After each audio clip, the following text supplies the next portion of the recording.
Good afternoon and welcome back to the NNP Symposium. Bob, you can go ahead and turn on your camera and microphone. Looks like you're on it. So everyone, welcome back. If this is your first presentation with us, welcome. We are here with Bob Bair this hour, who was a presenter that we had last year as well, who gave a lovely presentation. I was very excited to have him back.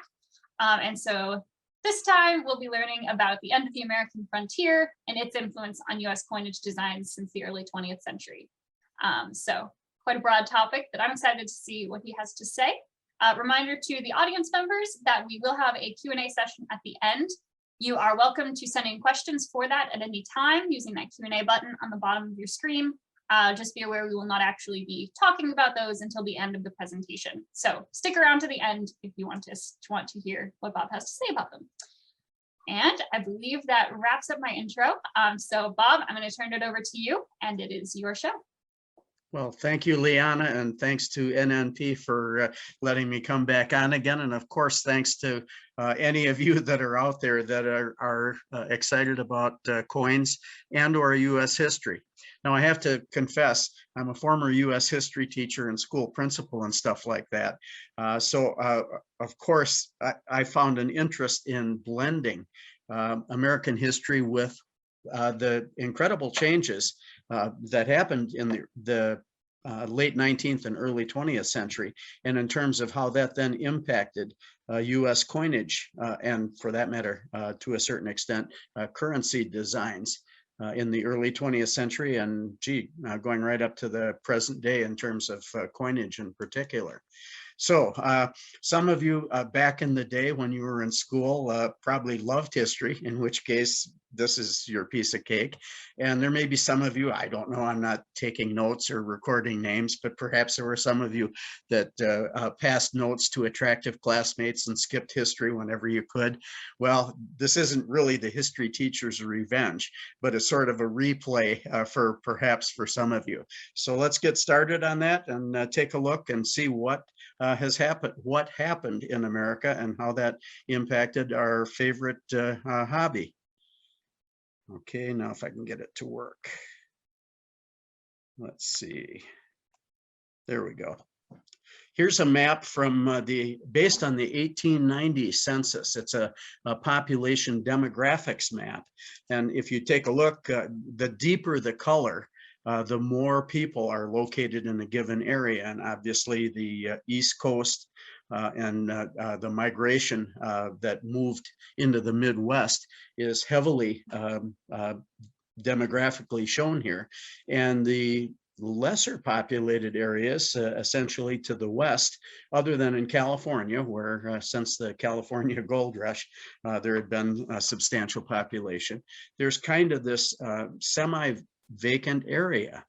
Well, there was a young historian at the University of Wisconsin-Madison, my alma mater as it happens, but that's not why I picked him. We'll take a look. His name is Frederick Jackson Turner. Here he is, 30-something at the time. He took a look at these demographic maps, and he was well aware of the changes going on in America, and he realized, wow, the frontier is ending. I mean, it's not like a blanket, like a curtain dropping, and all of a sudden there's no more frontier. I mean, even to this day, you can go to Alaska or Nevada or parts of Washington state or whatever and still find wilderness. But he realized, Turner realized that the frontier was ending. And he began to figure out what this might mean for the American social milieu, for the economy, et cetera, et cetera. And he proposed what has come to be known to this day and is still highly regarded as the frontier thesis, saying that the frontier that influenced America in so many ways is on the way out and changing, and America's changing, and the US is going to be vastly different in a lot of ways. Here are some of the changes in the early 20th century or thereabouts. This is James Earl Frazier's very famous End of the Trail statue. This one is in Oklahoma City at the National Cowboy and Western Museum. If you've not been there, it's highly recommended. It's not only got this is 18 feet tall, but it basically is showing an Indian brave with his pony. Both of them look incredibly depressed because both of them realize that at this point, their civilization has reached the end of the trail.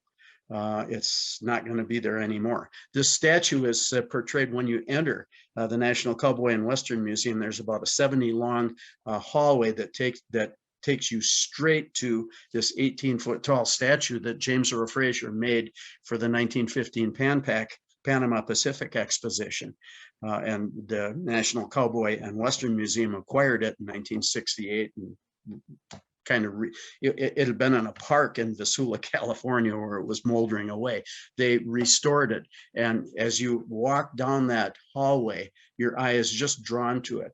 When I was there, I'd sit and watch even kids coming in, and the kids would quiet down as they got close to the statue, and they'd walk around it and look at it. And they were actually well-behaved kids wondering, wow, look at the statue. It's amazing. But all right, this statue symbolizes the end of the Euro-American Indian conflicts, but also very definitely the end of the Native American way of life. Okay, come on, let's shift here. I'm stuck. There it goes. It happens. Here I am, a Badger, campaigning for Wisconsin again. I was born and raised and went to school there. This is the only bronze of that same statue. It's in Waupun, Wisconsin, in Schaller Park. He was an industrialist and also a sculptor and a friend of Fraser's. And he had some money, and he said, "Hey, I want you to do a bronze to go up here." So the second largest end of the trail statue is right there in Wisconsin. I couldn't resist.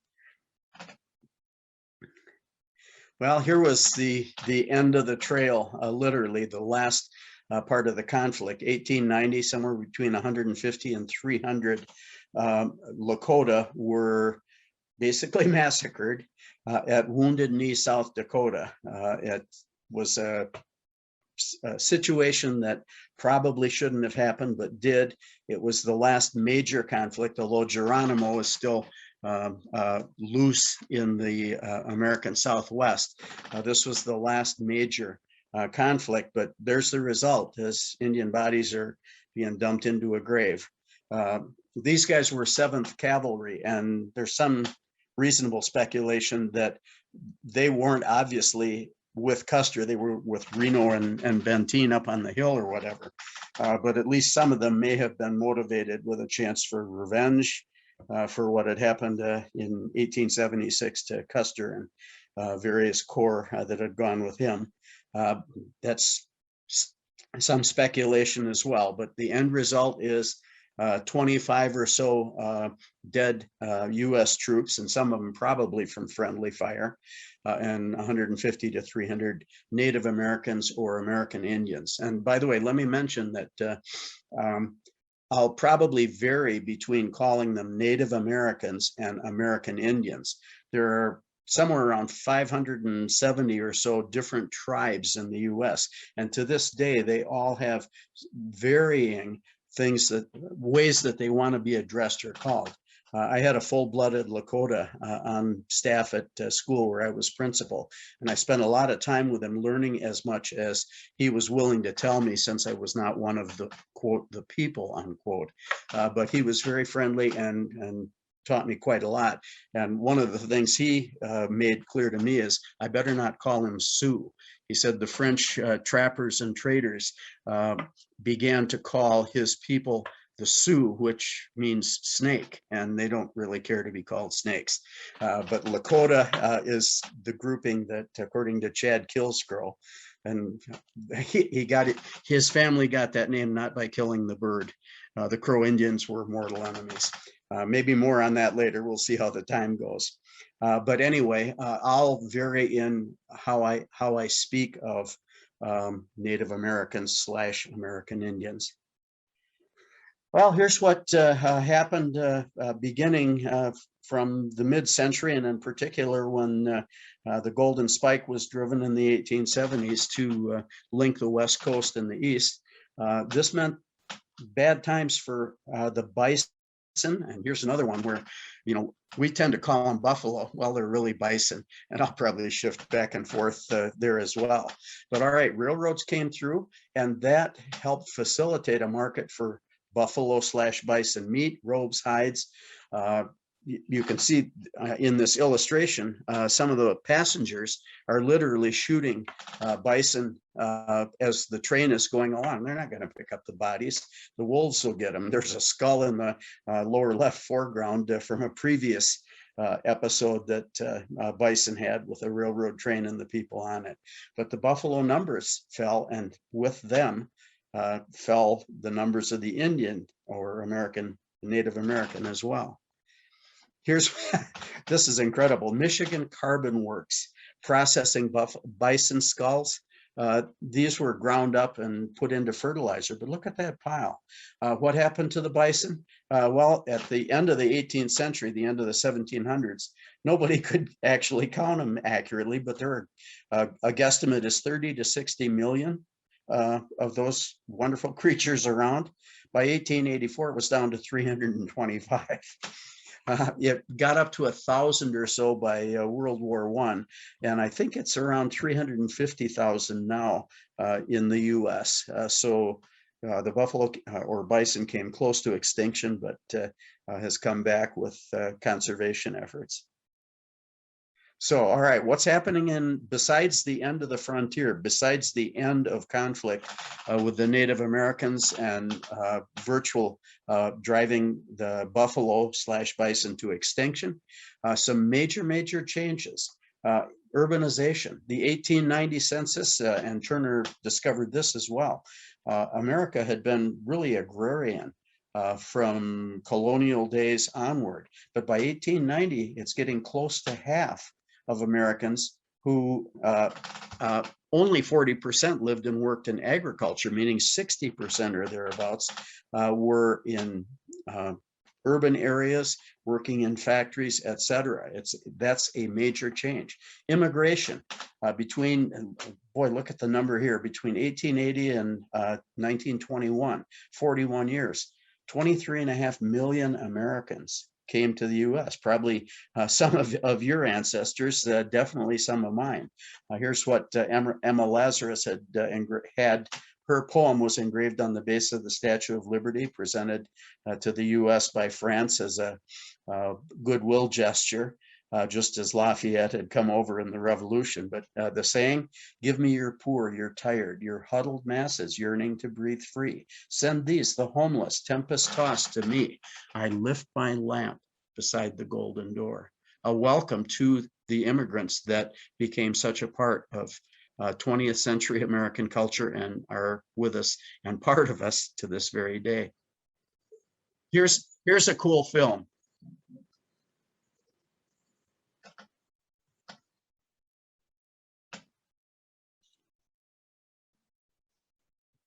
Hi, Bob. Yeah. We cannot currently hear the sound coming from your computer. So if you can move your mouse around at the top of your screen so you get the Zoom controls. I have to mute? No, we need to turn on the sound coming from your computer. Okay, and how do I do that? All right, so you just want to move your mouse up to the top of your screen so those Zoom controls pop back down. Yeah. And then on the right, there are 3 dots where it says more. Yep. Okay, you're going to click on that, and then there should be one option that says something along the lines of share sound. Share sound, I see it. Yes. Gosh, and one Liana, you know everything. And there should also be one that says optimize for video that we want to click as well so that it will run a little bit better coming through. Okay, wait, and it says what? Optimize for video, yep, something along those lines. Optimize for video clip. Yep, okay. All right. Great. And then if you can you start the video over? I think so, yep. Okay.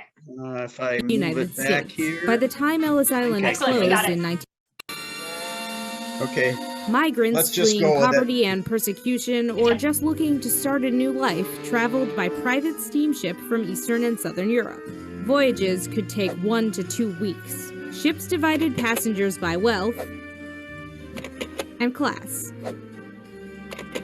First and second class passengers slept in staterooms and cabins while everyone else stayed in a space at the bottom of the ship called steerage. Steerage passengers paid around $30 per ticket, but steamship companies would sell as many tickets as they could. First and second class passengers paid even more. Because of this, steerage was often overcrowded and unsanitary, with shared sleeping compartments and no privacy. But hopeful immigrants stuck it out, believing it would be worth it for a chance to live in the United States. When ships finally arrived in New York Harbor, health officers boarded and looked for signs of disease before anyone was allowed to disembark. Healthy first and second class passengers were processed on the spot and allowed to enter the United States without setting foot on Ellis Island. Everyone else waited, sometimes for days, for small ferries to take them to the immigration station for processing. Migrants walked down the gangplank with all of their belongings and dropped their bags in the baggage room on the ground floor. They then continued up a winding staircase to the registry room, which was upstairs for a reason. Doctors stood. Oh, go.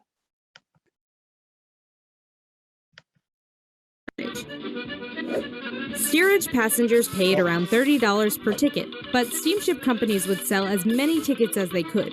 First and second class passengers paid even more. For signs of disease before anyone was allowed to disembark. Healthy first and second class passengers were processed on the spot and allowed to enter the United States without setting foot on Ellis Island. Everyone else waited, sometimes for days, for small ferries to take them to the immigration station for processing. Migrants walked down the gangplank with all of their belongings and dropped their bags in the baggage room on the ground floor. They then continued up a winding staircase to the registry room, which was upstairs for a reason. Doctors stood on the second floor and watched each person climb the stairs for signs of health problems. The registry room, nearly 20,000 square feet with 56-foot-tall vaulted ceilings, was nicknamed the Great Hall for its size. It was here that most migrants' fate would be decided. The first step to entry was a 6-second physical exam by a uniformed doctor. Anyone considered a risk to public health was marked with a piece of chalk and taken out of the line to be examined further. Marks were given for everything from signs of mental illness to trachoma, a contagious eye infection that could eventually blind up to 3/4 of those infected. Those who cleared the medical exam went on to a legal inspection. Passengers were checked against a manifest from the ship they arrived on and asked 29 identifying questions, often with the help of an interpreter. If their answers didn't match the information on the manifest, things like their name, occupation, and country of origin, they could be detained. The legal interviews could take as little as 2 minutes, and the vast majority of people passed through with ease and were allowed to enter the country after being issued landing cards with their name, often misspelled, and destination. For others, the stay on Ellis Island was considerably longer. The few who were detained for either medical or legal reasons could be on the island overnight or for months. Once their records were finally reviewed, they would either be admitted to the U.S. or sent back to the country they came from, free of charge. But only 2% of the 12 million immigrants processed at Ellis Island were deported in this way. After inspection, everyone continued down a staircase with 3 aisles. Those being detained walked down the center aisle, those entering New York City or headed north walked down the left, and those traveling west or south walked down the right. At the bottom was a post office, a rail ticket office, and a place to change money. For some, family waiting to greet them, and for all, a new life in America. Well, am I back on, Liana? Yep, you are good. Okay. Yep. All right. Well, here's there was in a couple of minutes a quick look at what many of our Euro-American ancestors went through in order to get here and to become part of America. Here's a shot of the early 20th century New York City, showing the urbanization and the place where many immigrants stayed, although many continued westward to settle in the Midwest and beyond. But this is emblematic of that 60% of American population living in more dense urban areas. Well, other changes, increasing industrialization all over the place as the frontier is ending. Andrew Carnegie. By 1900, more steel is produced by the Carnegie Steel Company than all of Britain produced. Barrels of oil, 26 million in 1880, 442 million by 1920. The number of patents, new inventions, 36,000 were issued up to 1860, 440,000 ideas for inventions and technology and whatever were issued in a 30-year period. Incredible change. Here we see some of the industrialization in the US, and that's both good and bad, in terms of pollution, a negative effect, but also creating jobs and stimulating the economy in a way that's changing America forever. All right. Around the world, the US is, by the turn of the 20th century, is becoming a world power. Here's after the Spanish-American War. I mean, it's not like England, where the sun never sets on the British Empire completely, but this shows you some of the areas that the US gained possession of and control over as a result of the Spanish-American War. And that had both good and bad effects. Some resources and people are now available to the US, but at the same time, imperialism is basically a system of dominance. Here's Teddy Roosevelt's Great White Fleet, the Navy, in 1908. Basically, he had the fleet sail around the world, just mostly to show the rest of the world, and they'd stop frequently in important ports. But the idea was to let the world know that America had arrived as a world power and needed the rest of the world needed to pay attention to the US. Here's part of it too, the completion of the Panama Canal by 1914 in terms of changing America. And Teddy Roosevelt acquired the possibility of getting the land for the Panama Canal through some interesting techniques we don't need to go into here. But the fact that this was completed just shortened enormously the transfer of goods for heavy goods that had to go on ship from East Coast to West Coast and vice versa. Now we come at last. All right. Now, what's the state of coin designs at the turn of the 20th century? Well, we had some old standbys. The Indian cent started in 1859, Longacre's design. The Liberty nickel, 1883. Liberty gold coinage, Longacre's designs, begun in 1840 to 50, and Charles Barber's Barber coinage begun in 1892.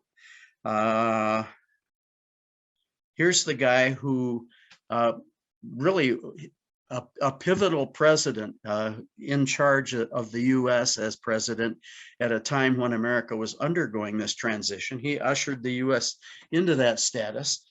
He saw to it that the Panama Canal was, that the land was acquired and the canal was built. He saw how urbanization and industrialization was changing everything. And all right, here's a letter he wrote to his Secretary of the Treasury, or an excerpt from it. He wanted a national coinage that showed this kind of progress and the potential that the US had as it's becoming a major industrial world power. Here are some of the immediate effects. Augustus St. Gaudens, America's greatest living sculptor at that time, his gold $20 and $10 coins, Bella Lyon Pratt's in cuse relief 2.5s and 5s. But here's the quotation from the letter. Teddy Roosevelt, quote, "I think our coinage is of atrocious hideousness. Would it be possible to employ a man like St. Gaudens to give us a coinage that would have some beauty?" Well, yes, it was possible, and it was done. Okay, by 1916, the completion of the changing of the old guard was finished. Basically, the law of 1890 allowed changes in designs after 25 years. Well, for the first time in the history of the mint, there were separate design competitions to modify, to get rid of what Teddy Roosevelt felt were hideous coinage examples and come up with something more representative of a new America. Here are a couple of the major winners, A.A. Weinman getting 2 of them. The so-called Mercury dime really has nothing to do with Mercury, but and the Standing Liberty Quarter by Herman McNeil. Here's the Mercury dime as we know it, the Winged Liberty dime, really technically speaking, symbolizing freedom of thought in America. Here's the Standing Liberty Quarter, great design. That's type 1 with the bare breast, also used in briefly in 1917. Then after that, a coat of mail, chain mail put over that to create the second design type. But just a stirring, wonderful design showing liberty with representing peace with what she's holding in her right hand, the olive branches, but the possibility for war. And in 1916, as World War I was going on, and by 1917 with the US in it, that it's not a bad thing on a coin to reflect both those possibilities, indicating that peace is preferred, but if war is necessary, we'll do it. Here's the great Walking Liberty $50 design by Weinman. Once again, the Phrygian cap symbolizing freedom given to freed Roman slaves to symbolize that they were free is on her head to symbolize freedom of thought, and all the bounty of America is shown there as she moves strides toward a rising sun. Here's St. Gaudens high relief 20 design, the Capitol building down at about 7 o'clock in the design, representing the voice of the people. And here's Liberty carrying the torch of freedom. And once again, the olive branch, great design. Here are Bella Lyon Pratt's in Cuse designs. And that design, the obverse design, David Shine has done a lot of research to find, it was Chief Hollow Horn Bear, almost certainly, who was the model for that. And credit to David Shine for his work in researching that and establishing that. But that's the first time that, starting in 1908, that a real Native American / American Indian is put on coinage.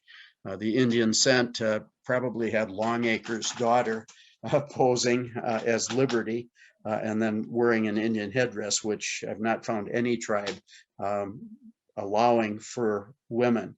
That was strictly something that men were allowed to do. Here's Augustus St. Gaudens 10. He created it initially thinking it had a shot at going on the cent, but with the centennial of Lincoln's birth not far away, it got moved to a $10 gold, and it's just a gorgeous, wonderful design. Once again, Liberty wearing, and we're going to see this more and more. This is the influence of the end of the frontier. The Indian and the bison are pretty much gone by the turn of the 20th century, and there's almost a romanticizing of both the Indian, the American Indian, and the buffalo on coinage and paper money. And we're real close to seeing more and more of those designs that have been with us through the 20th century and into the 21st. Here's a great design by two of my favorite people, James Earl Fraser and his wife, Laura Garden Fraser. I had the chance to take, with my wife, to take a 3-day field trip to the National Western Cowboy and Western Museum in Oklahoma City to research both Frasers in particular. And they were, aside from being incredibly talented artists, they're wonderful people.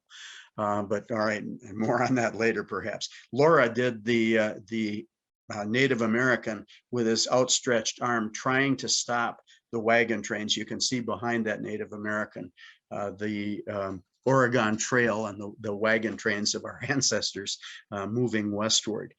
James did one of the wagons that went along the Oregon Trail for this commemorative $50 design. Just a gorgeous, for anyone looking for a type coin, just for all commemorative $50 of the classic era that ended with the Washington Carver design in the 50s. This would just be a wonderful type coin to have. Here's Laura Garden Fraser, just wonderful lady. I had a chance. My wife found a box at that time at the National Cowboy and Western Museum. There was no digitalization of the materials they had. So we spent 3 days, 8 or so hours a day, going through gigantic cardboard boxes of things. And she found all the Laura Garden Fraser diaries, which gave me a chance to really get to know Laura. Laura was wonderful. Every day on the anniversary of her husband, they're a true love affair, but every year when the anniversary came up, she would write in her diary, "Today is our anniversary," followed by about 6 or 8 exclamation points. They were truly in love and tremendous sculptors. Here's some of, they commemorated in part the end of the frontier. Aside from the coinage of the Oregon Trail $50, this is an 8-foot long plaque in Oklahoma City that really they both had part of. Her Jimmy, as she called him, was in poor health, and he died in 1950, and this was completed in 1953 by Laura. That was the 50th anniversary of Oklahoma's statehood, and they'd given the commission to James Earl Fraser, but he really wasn't able to do too much of it toward the end of his life, so she finished it up. All right, now we start to see the influence of the end of the frontier. Again, here's another commemorative from 1936, the Arkansas Centennial. Lady Liberty in the foreground, a Native American in the background. It's a romanticizing of a people and a past that, yeah, in 1836, the Native American was important in the area of Arkansas. By 1936, and really well before, the Native American is in the background. Here's this has got a funny story to it. Here's the 1899 $5 chief note, as it's called. He's a Hunkpapa Lakota. This is running antelope. When this was created, the Lakota and the Pawnee were not happy with the result, and the reason is that the war bonnet that running antelope is shown wearing is not a Lakota war bonnet. The Lakota feathers go virtually straight up, and the engravers and designers of this note didn't have room on the bill to have a headdress with the feathers going straight up. So they thought, what are we going to do? Well, fine, here's a head. It's a Pawnee headdress. Fine. They slant their feathers backward. We'll just put a Pawnee headdress on this Lakota. That was, since the Pawnee and the Lakota were bitter enemies, neither people were especially happy with this result, blending the Lakota with a Pawnee headdress when those two peoples are tremendous enemies. Here's the only U.S. Note. Lewis and Clark are portrayed on left and right, but this is the only U.S. currency that has, as a central design feature, the bison or buffalo. This is the end of the frontier being commemorated really with the bison there, but also celebrating Lewis and Clark and the fact that they found out a great deal about what Napoleon had sold to Jefferson and the US in 1803 with their expedition in 1804, 1805. We're seeing this bison or buffalo more and more and more and more. Here's, let's see, is this the Yellowstone? I think it is. No, here's the Yellowstone. Sorry, I hit the wrong button. But basically, we're going to see the image of the bison used again and again and again. Here we go with the 1999 $1 commemorative. 2005, the nickel, one of the 4 issued in commemoration of the centennial of really the 200th anniversary of the Lewis and Clark expedition. The iconic buffalo nickel design, as you know, it really is the bison, and it really is the Indian head design. More on the Indian head design and how Fraser put that together is coming up. But here's what's called the American Buffalo Commemorative, commemorating the two major ingredients that ended or were reduced with the shrinking of the frontier and the transition of America to an industrial and world power. Used again in the gold bullion coin. That's Fraser's design. The letter F just below the date indicates that that's his design from the nickel. And it was done, it is being done in different ways. The mint, once Congress and the president have approved legislation to create a coin, the mint has latitude in terms of how they present the particular coin. They can do things like go do a regular proof and do a reverse proof as an example. And here are examples of each of those on the gold bullion coin. And here once again on the back, the proof and reverse proof designs. Well, here's the PCGS was happy to establish in 2013 the 100th anniversary of Fraser's Buffalo Nickel being released. Came out with the Black Diamond label. Black Diamond was supposedly the bison that Fraser used as a model. Actually, and I can't take credit for this. Credit goes to Q. David Bowers, the very famous American author on just about anything numismatic. Basically, it appeared Fraser in his writing mentioned going to the Bronx Zoo and trying to get a buffalo. He wanted to get the side view of the buffalo. He wrote I'm not sure if it was in a diary, but he wrote that, geez, he spent hours with the bull buffalo that he really wanted to portray. And that buffalo knew that Fraser was looking at him. So every time Fraser moved to try to get a view of the buffalo from the side, the buffalo would shift and face Fraser no matter where he went. It took him hours to finally have the buffalo get tired. But okay, the thing is, Fraser mentioned the Bronx Zoo, and there was a bull buffalo Black Diamond, but he was never at the Bronx Zoo. He was at another zoo in New York City. It seems likely that the leader of the buffalo herd at the Bronx Zoo was a bull named Bronx, and that almost certainly is the one who should get the credit.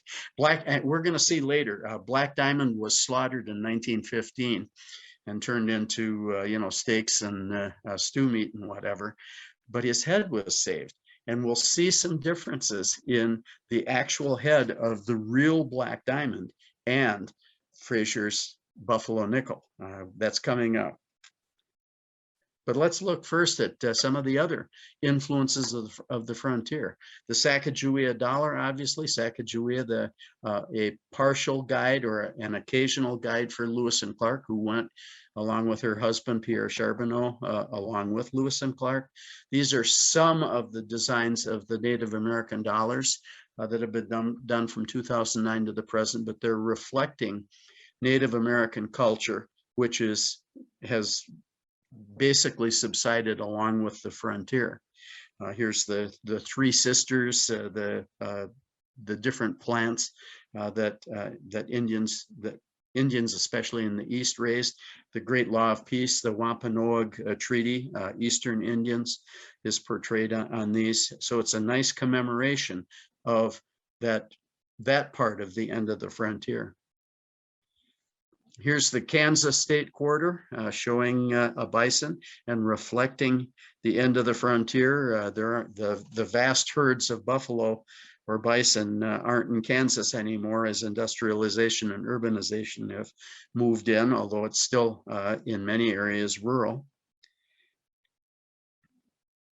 Here's North Dakota reflecting the same kind of image, but once again showing the extent to which the frontier, which has vanished, is being romanticized and commemorated on coinage. Here's the Yellowstone quarter from 2010, a geyser, but also a bull, bison, or buffalo in the foreground. We come to Fraser. James Earl Fraser, what a guy, so talented. The end of the trail statue is iconic. And by the way, I didn't mention this, but Fraser created that for the 1915 Panama Pacific Expo. I did mention that, but he was a young artist starting out then. He first got the idea for that statue in 1893 or 94 and did some models, but he developed it into a full-size one for the Pan Pac Expo in 1915, but he did not copyright his work.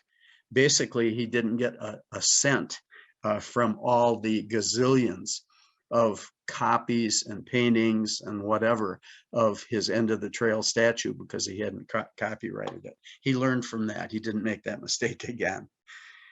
Here's one of his 3 models. Fraser wrote that Irontail, who was a Lakota, had the most perfect Native American or American Indian face that he had ever seen, but he really didn't want to do to represent just one group, one tribe or group. He wanted to get a blend of features from different Native American tribes. So really there are 3 models, with Irontail of the Lakota being one. Two Moons of the Cheyenne was a second one who modeled for Fraser, and Fraser incorporated aspects of the Cheyenne in his drawings. And this is Big Tree, a Kiowa. Fraser wasn't sure. He'd done a lot of different Indian models for different things. He wasn't sure if Big Tree was the third one that he'd use. He was asked, 20 years later, who were your models? And he'd done so much work since then that he wasn't quite sure. As a result, there were a couple of imposters who came along who basically said they were the third model and, tried to gain prestige and probably money as a result. But some research has shown it's very likely that Big Tree, the Kiowa, was number 3. Okay, here we come to the real head of Black Diamond. This is David Lang, who's made a career of at NGC, Numismatic Guarantee Corporation. He had permission from Mrs. Frank L. Kernan, who owned the head of Black Diamond. It had apparently come down through her family or whatever, and she had it mounted there, and David Lang posed with it. But what I want you to notice here, see how the buffalo's nose is down, just as if he were grazing, eating grass, out on the prairie. Take a look at his horns. His horns are at about, it's hard to tell the angle, but they're not straight up and down. They're pointed forward to some extent. Okay, keep that in mind when we get to the reverse of the buffalo nickel, which isn't too far off.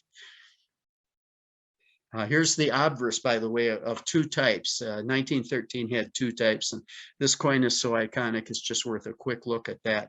We're going to see on the reverses of the type 1 and the type 2 what the difference was. Those of you who collect this coin already could recite this in your sleep. Here we're coming to that.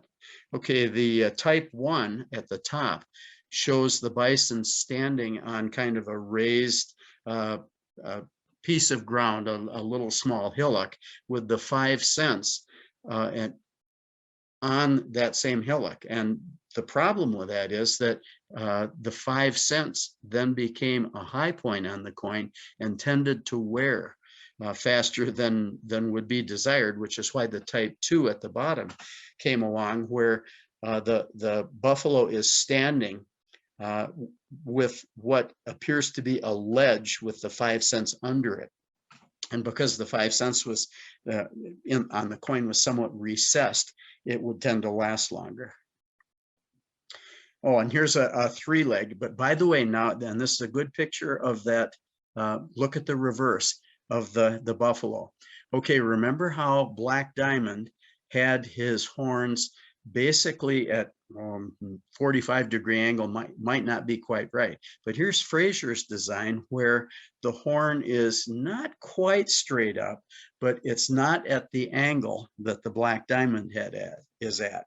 And this is probably some subjective example of the extent to which broncs or some other bison, not black diamond, was really probably Fraser's model, even though a very uncooperative model who didn't want to turn sideways for Fraser in a couple hours that Fraser was at the zoo watching him.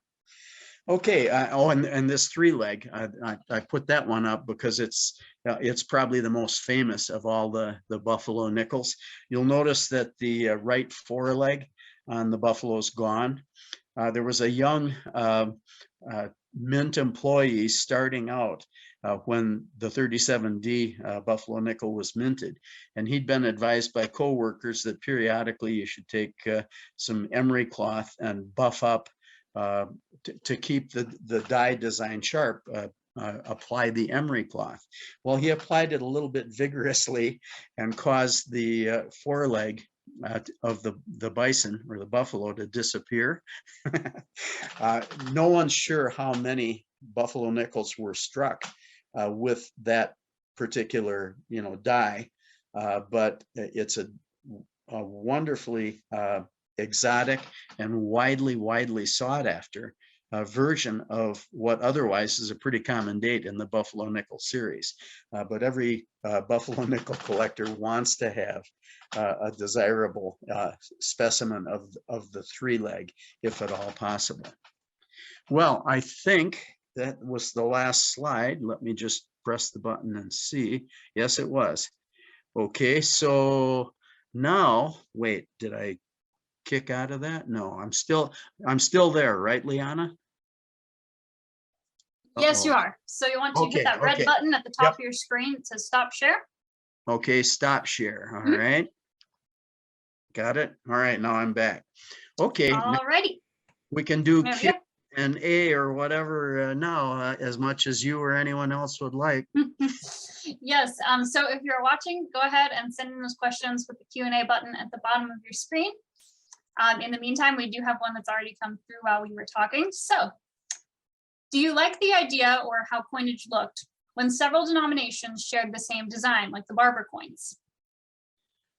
Well, that becomes as we used to say back in the day when I was growing up. Some gentlemen prefer blondes, some brunettes. People can take their pick.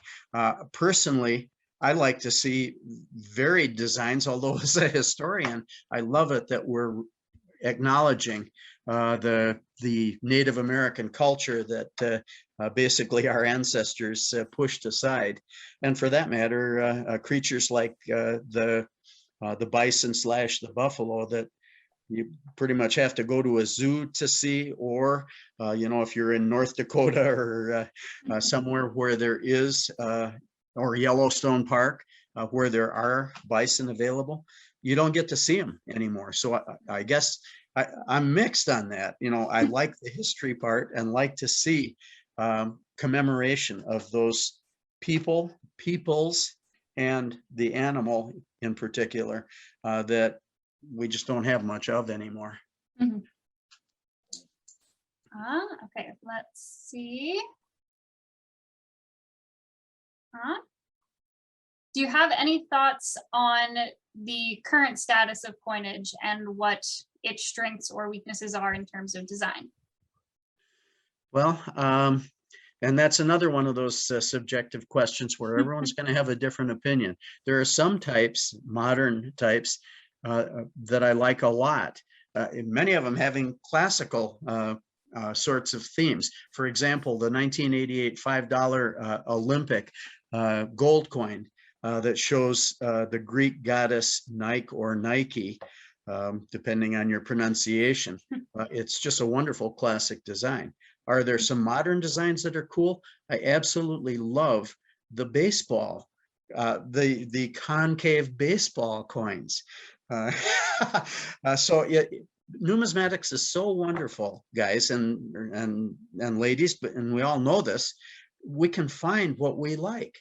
We can look around and go to coin shows and go to coin auctions and see just about everything, not just in US coinage, but anything else, and exonumia and patterns and all the rest. And we can pick our poison, whatever suits us. It's wonderful. Alrighty, in a somewhat similar vein, so if you don't have a different answer, let me know. What would you like to see more of on Coinage? Today, Yes. interesting. Being a historian by training and profession for a while, I could be persuaded with almost anything historic, although I've also done some research on the classic commemoratives and the incredible abuses to make money that generated gazillions, it seems, of commemorative half dollars commemorating people and historic events from the past, but absolutely swamping the coin collector and everyone else in an effort to primarily to make some revenue. So that's another one of those mixed answer things. Everyone has to think about that and answer for themselves. Geez. I don't know. I've spoken to that a bit. Do we have any more? We do have a couple others already in there. Let's see.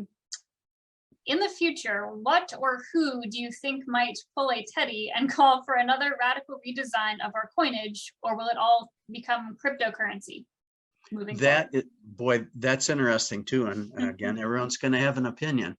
Basically, my sense is that politicians don't usually like to rock the boat on, for example, the cent.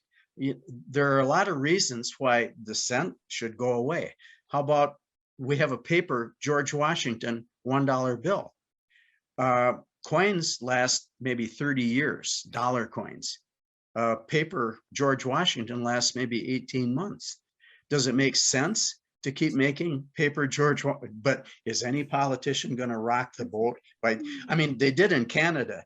The loonie and the toonie coins replaced Canadian paper money because they just stopped making it. They were willing to take whatever flack there was, and now Canadians run around with loonies and toonies in their pocket instead of George Washington equivalents, or Elizabeth II on pieces of paper.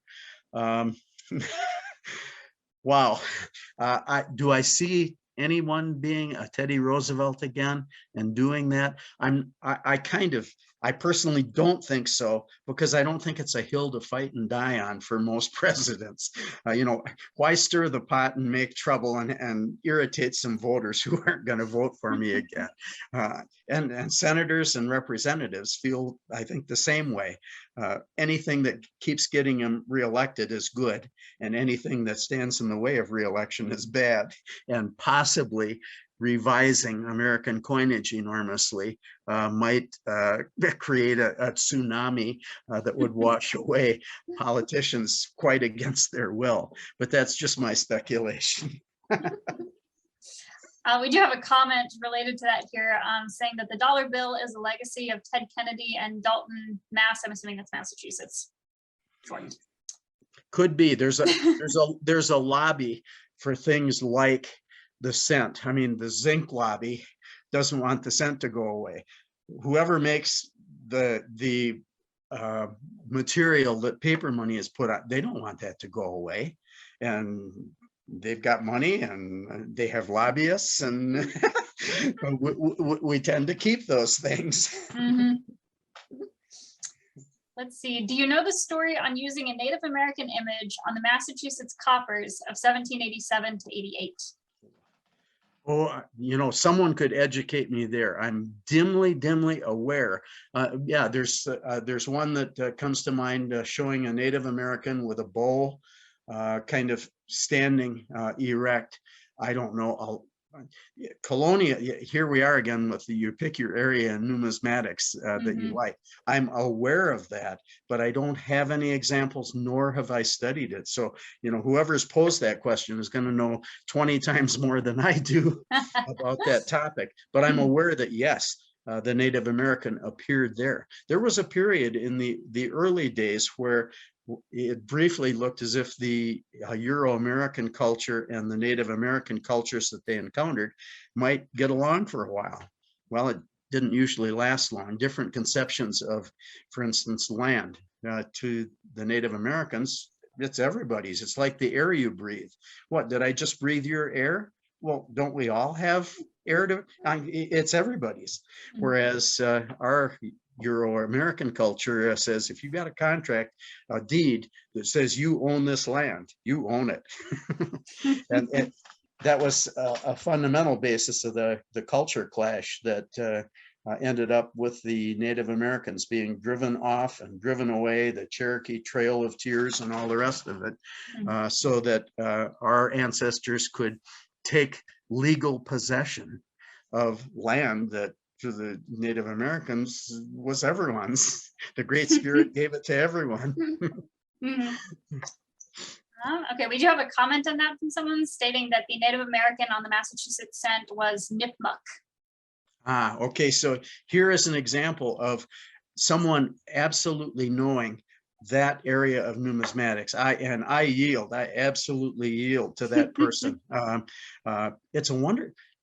Colonial items are just historically wonderful. And I guess even at my advanced age, I should try to learn more about them. Well, I've learned something right there, that there was a specific Native American that was represented on the coinage. Very cool. I hadn't known that.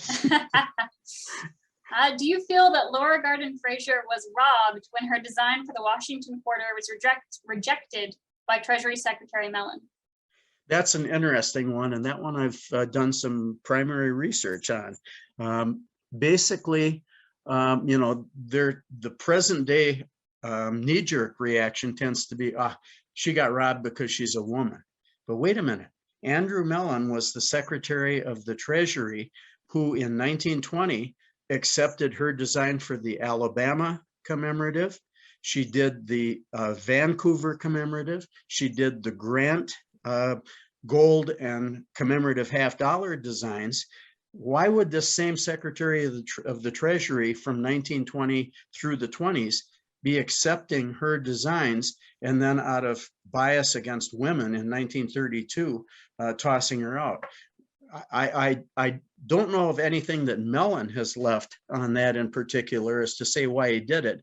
But if I had to hazard a guess, and it's just my speculation, my guess is he sensed there might be new designer blood out there in Flanagan, that if he accepted Flanagan's design for the quarter, and most people do think it's not nearly as pretty as Laura's, which ended up on the $5 gold piece commemorating Washington's, 250th birthday, I think it was. But the design reappeared, but I don't think it was denied out of an anti-female bias or anything by Mellon, because otherwise he would have kicked out her 3 previous designs that he accepted.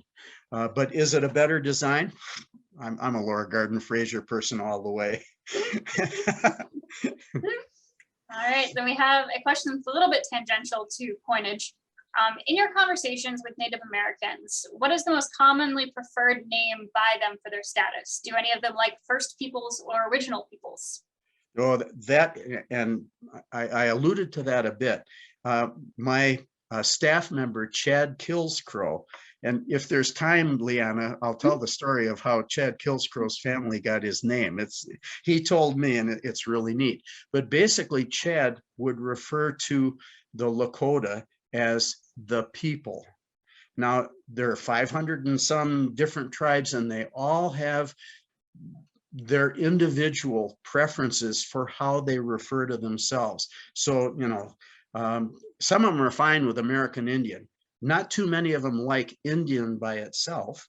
Many of them are okay with Native Americans, but virtually almost all of them have some Native term or name that they use to refer to themselves by, and that they speak of with themselves.